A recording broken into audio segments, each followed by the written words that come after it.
იმედი და პოზიტივი ვეღარ გასცემენ ხელფასებს, ვეღარ მიიღებენ შემოსავალს, რეკლამიდან ვერ იყიდიან სერიალებს, გაუქმდებათ გასართობი გადაცემების ლიცენზიები. ვერ შეიძენენ ან იქირავებენ ტექნიკას, ვერ მიიღებენ საბანკო მომსახურებას. გადარიცხვებით კომუნალურებს ვეღარ გადაიხდიან, თანამშრომლებს ბანკებიდან სესხის აღება გაურთულდებათ. საერთაშორისო გამჭვირვალობა საქართველოს განმარტავს, რა საფრთხის წინაშე დადგნენ ბრიტანეთის მიერ რუსული დეზინფორმაციის გავრცელებისთვის დასანქცირებული ტელევიზიები. პაპუაშვილი ამბობს, რომ თუ შესაძლებელი იქნება იმედის ბანკში პირად ანგარიშს აუცილებლად გახსნის. დასანქცირებულმა ტელევიზიამ ბანკის შექმნა დღეს დააანონსა.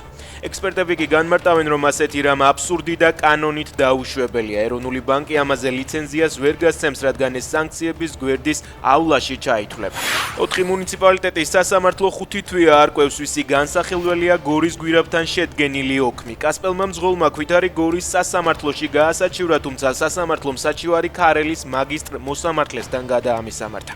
ქარელის მაგისტრმა მოსამართლემ კი ხაშურის სასამართლოსკენ. ხაშურმა საქმე უზენაეს სასამართლოს გადასცა. 5 თვის შემდეგ კი საჩივარი ისევ გორში დაბრუნდა. უკრაინელებმა ბელგოროდში ელექტროსადგური ოკუპირებულ ლუგანსკში კი ნავთო ბაზა დაბომბეს. თავდასხმა ჰაიმარსის ტიპის რაკეტებით განხორციელდა. აფეთქების შედეგად ბელგოროდის მოსახლეობის ნაწილს ელექტროენერგია არ მიეწოდება.